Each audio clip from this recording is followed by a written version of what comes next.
Il y a 2 jours, quand j'ai publié mon comparatif entre le 51.4 sur le D610 et le Z50 sur le Z6, la différence était énorme. Je pensais, en étant en live view, que j'avais le moyen le plus précis de faire la mise au point, et puis de toute façon, à distance, avec la télécommande sans fil, je n'avais pas d'autre moyen de faire la mise au point. Donc c'était peut-être injuste pour le 51.4 parce que ce qui apparaît, c'est que il y a toujours une espèce de front focus, même quand je suis en live view.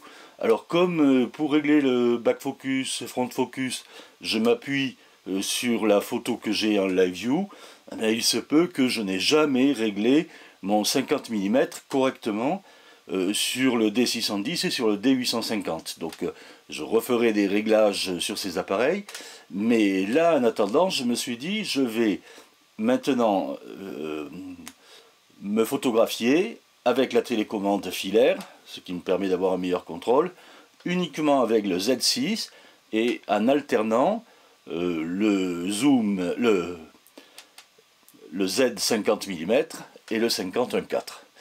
Donc vous allez voir maintenant le résultat, j'ai déjà fait les photos, je vais vous montrer ce que ça donne. Donc vous verrez que le 50 mm 1.4 s'en sort beaucoup mieux que ce qu'on avait vu sur le D650, mais qu'encore il reste de la marge et que le Z 50 mm est bien devant.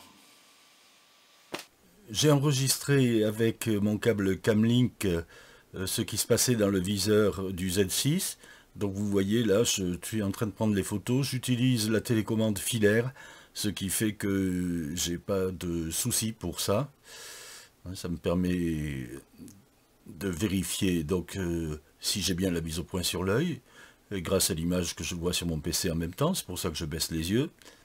Voilà, donc tout ça c'est fait avec le Z 50 mm f1.8. Et ensuite, voilà, je reviens ici au centre, j'ai fait le centre côté, puis les côtés. Et maintenant, je passe au 50 mm f1.4, fermé à f1.8, vous le voyez. J'ai mis ISO 320 au lieu de ISO 400 parce qu'il est un peu plus lumineux. En fait, il doit avoir un peu moins de vignettage. Voilà, donc ici, vous voyez, voilà, il faut que je reste là pour que ça continue à le faire sur l'œil, parce que c'est trop sombre sinon. Et voilà. Bien, nous allons voir maintenant le résultat de cette seconde séance. Donc là, c'était la première avec la bougie. Voilà la seconde. On commence tout de suite. Allez, donc ici, je suis sur le Z50 à 1.8, 1 centième de seconde, mode M, ISO 400. Bon ben, c'est super net, c'est bien sur l'œil, il n'y a pas de souci. Mes gros sourcils broussailleux n'ont pas trompé le système, hein. Il fait bien la mise au point sur l'œil, on le voit bien avec les cils du bas. Alors on continue, c'est super net. On se met sur le côté, c'est toujours aussi net, c'est un peu plus dans l'ombre parce que mon éclairage annexe était moins dirigé de ce côté-là, mais c'est toujours aussi bon. Ça cartonne toujours. Je passe de l'autre côté. C'est bon. C'est bon. On revient au centre. C'est toujours bon. Je ne me suis pas rasé, on voit très bien les poils de ma barbe. La moustache. Voilà. C'est impeccable. Ah, c'est plus pareil. Eh bien oui, c'est plus pareil, c'est normal. Je suis passé au 51.4. Donc, vous voyez que la mise au point est toujours sur l'œil. Mais vous voyez que c'est beaucoup moins bon. Hein. Le 51.4 est fermé à 1.8.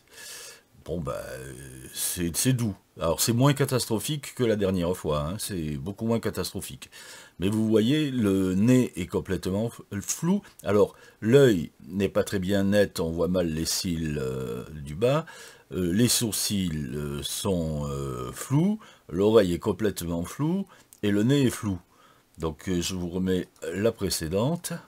Ici, les cils sont parfaitement nets, le sourcil, c'est hyper net, l'oreille est toujours floue, le nez est flou aussi, hein, le bout du nez est flou, mais encore distinct. Si je passe sur la suivante, le bout du nez, vous voyez, est plus flou. Alors, donc on peut pas dire que là c'est du back ou du front focus, hein, tout est flou. Continuons. Deuxième vue. C'est pareil. Sur le côté. C'est pire. Hein, donc ici on voit bien la différence. Là ce sont les performances du 51.4. Hein. Donc si j'avais un AFS 51.8, j'aimerais bien voir ce que ça donne. Ça doit être quand même un peu meilleur. Mais là, c'est vraiment pas bon. De l'autre côté, c'est un peu... Bah, c'est toujours mauvais. Hein. Bon, c'est moins mauvais parce que c'est moins dans le coin. Parce que si je vais plus dans le coin, l'appareil ne suivait pas, donc je ne suis pas allé plus loin. Mais bon, voilà, c'est pas satisfaisant. Alors, tenez, le sourcil droit est un peu plus net. D'ailleurs, l'œil droit, sur lequel on n'a pas fait le point, est plus net. Donc, là, l'appareil fait la mise au point toujours un peu trop en avant. Hein, on voit ce défaut qui semble inhérent à cet objectif, hein, parce que là, même sur le Z6, on le constate encore.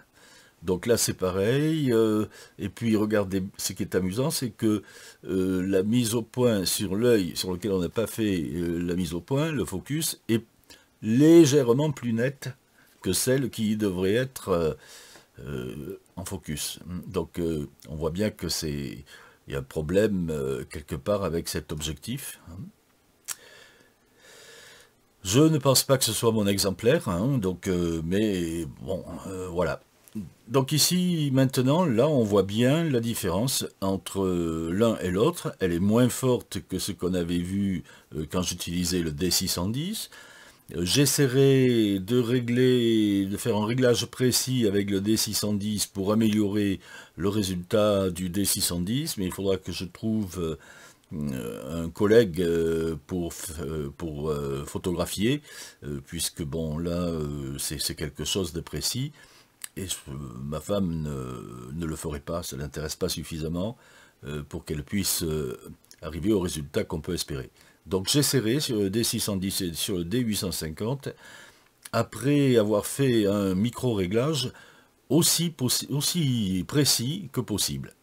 Voilà, pour tout ce qu'on pouvait dire pour aujourd'hui, et je vous remercie encore pour votre attention, et à bientôt sur cette chaîne. Au revoir.